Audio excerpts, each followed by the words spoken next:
Christian Lotte, bonjour, bienvenue sur le plateau du DITEX. Donc, vous représentez les Receptif Leaders. Donc, expliquez-nous un petit peu pourquoi vous êtes présent sur le salon.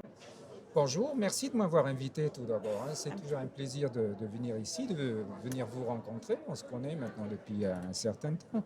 C'est toujours un plaisir de venir au DITEX aussi. C'est le rendez-vous un peu incontournable quand même. Bien sûr, on est tous toujours présents à Topresa, à l'IFTM, qui a une autre vocation, si vous voulez.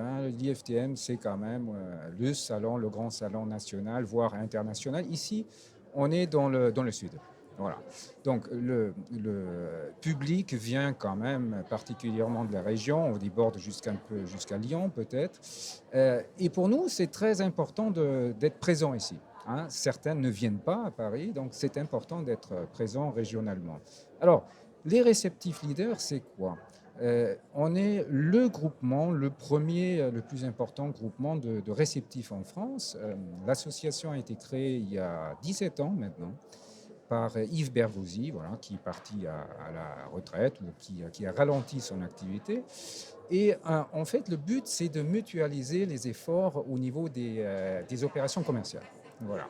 Donc, j'ai le plaisir d'en être en charge, d'en être le président.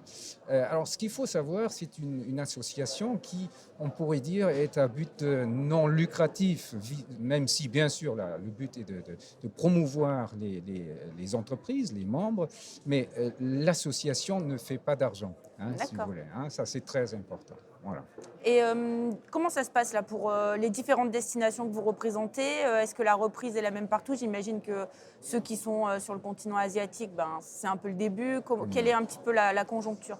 Alors, c'est vrai que l'actualité géopolitique est plutôt compliquée. Voilà. Malheureusement, on a certains d'entre nous ont enchaîné, bien sûr, le Covid, comme nous tous, mais d'autres doivent faire face à une situation géopolitique compliquée. Je pense bien sûr aux pays de l'Est en ce moment, avec le problème ukrainien. C'est vrai que sur toute cette façade, on va dire, d'Europe de l'Est, ça reste un peu compliqué. Maintenant, on sent aussi que ce conflit, a l'air de s'enliser, a l'air de durer quand même. Et le public, le client final commence à relativiser, il commence à comprendre que c'est fait pour durer. Voilà, donc il n'y a plus de raison véritable de s'inquiéter outre mesure et de ne pas aller, par exemple, en Pologne, par exemple, aux Pays-Baltes. Donc la reprise, elle se profile quand même aussi à ce niveau-là. Donc vous êtes optimiste globalement ? Il faut, de toute manière. Nous sommes tous optimistes, sinon on aurait déjà choisi un autre secteur. On fait ça avec passion, on fait ça avec optimisme, bien sûr. Et puis, ce n'est pas un optimisme déplacé, si vous voulez. C'est plutôt un optimisme réaliste. On le sait très bien. Les destinations reviennent, repartent pour des raisons qu'on ne contrôle pas toujours. Voilà. Écoutez, Christian Lotte, merci beaucoup. Et puis, je vous dis à bientôt. Merci à vous. À bientôt.